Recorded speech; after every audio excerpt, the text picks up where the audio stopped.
MS is like a common neurological disease that affects thousands upon thousands in Canada. Everyone has a protective myelin sheath that protects our nerves, which is much like the rubber coating around an electrical cord. You can have an extension cord with a nick in it, and maybe you even see some of the copper. Most of the time the extension cord is going to work and you plug your car in every night in the winter when it's cold out. But once in a while, the current isn't complete. Body attacks itself, slowly eats away at the sheath that protects your nerves until you start losing function of your extremities. Saskatchewan certainly has a high rate of MS. We know that we have approximately 3,500 people that live with a diagnosis in Saskatchewan. In Canada, that number is upwards of 100,000.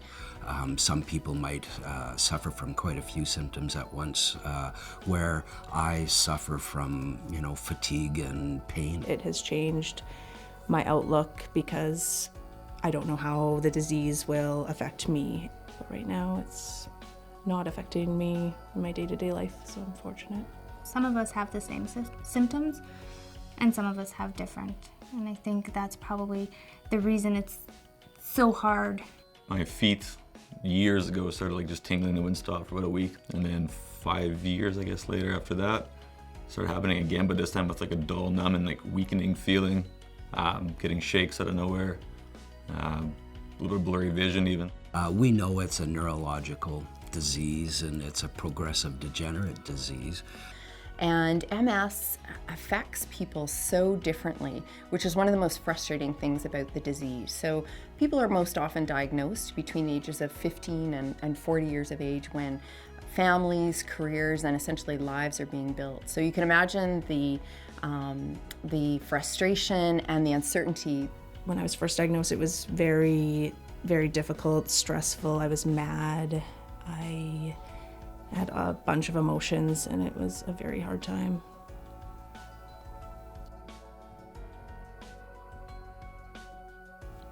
When I was first diagnosed, it was an incredibly stressful time. I did what anybody would do, and I went to the internet for some guidance. And that's where I found the MS Society of Saskatchewan. In Saskatchewan, we have 17 communities across the province that offer support groups for people that are living with a diagnosis of MS or affected by MS. When we say affected by MS, that can be the person that lives with the diagnosis of MS, but it can also be their caregiver, which may be a spouse, a parent, a friend, or another family member. Education and information are absolutely tools that empower people to take control over their disease.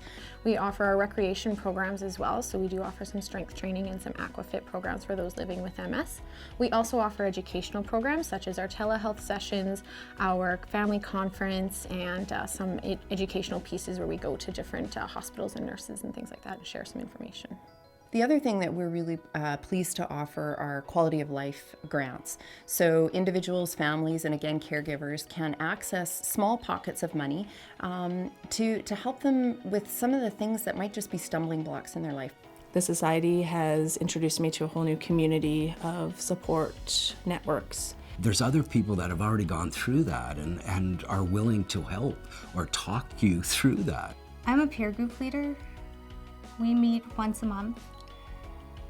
And it's at a restaurant, and we have supper, and we chat about how life is going. We can talk about our problems, day-to-day problems, just laugh together, have support with each other. The best place for me to know about MS is talking to the people that actually have MS. And the MS Society has put me in contact with these people. There's a real camaraderie and support when people can connect with their peers, people that are sharing some of the same challenges, but also maybe can share some of the successes they're experiencing. So we're thrilled that people can come together in that way across Saskatchewan.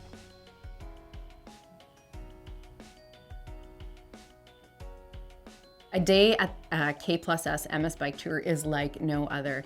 The enthusiasm, the excitement, the positive atmosphere is literally contagious. I loved every minute of it. It was a high energy event. It was so well run, and you could just feel that the people that were there were very, very committed to the cause. The people are amazing. There's beautiful scenery. get together as a big group, the volunteers, the staff, everybody's so welcoming. It's a super fun time, gives you the excuse to go up to Waskesiu, or if you're doing the Regina, the Moose Jaw bike ride. You get your whole team together, you kind of egg each other on to see who's going to beat who. And when it comes to raising funds, especially our bike tours, we're second to none across the country. We have amazing support here. What are we going to do? I've seen thousands of people, thousands of cyclists, and every one of them has raised money for MS. And I'm so proud of all of you and all of them through the years that we have made a difference in the fight against MS. I had no idea how many people come out for this, and just the energy. It's one positive thing that people can do to help cure MS. K+S Potash Canada is very proud to be the title sponsor of the K+S MS Bike Tour in Saskatchewan. It's a very fun day with lots of laughs and friends, and it was very enjoyable. And I work hard to fundraise because I feel that money is important to the people in Saskatchewan. It's fuel for our volunteers, it's fuel for our staff, it's fuel for our clients who live with MS, to see that people really care about helping their neighbors, their friends, their family members in this province. And it's an incredible thing to be a part of.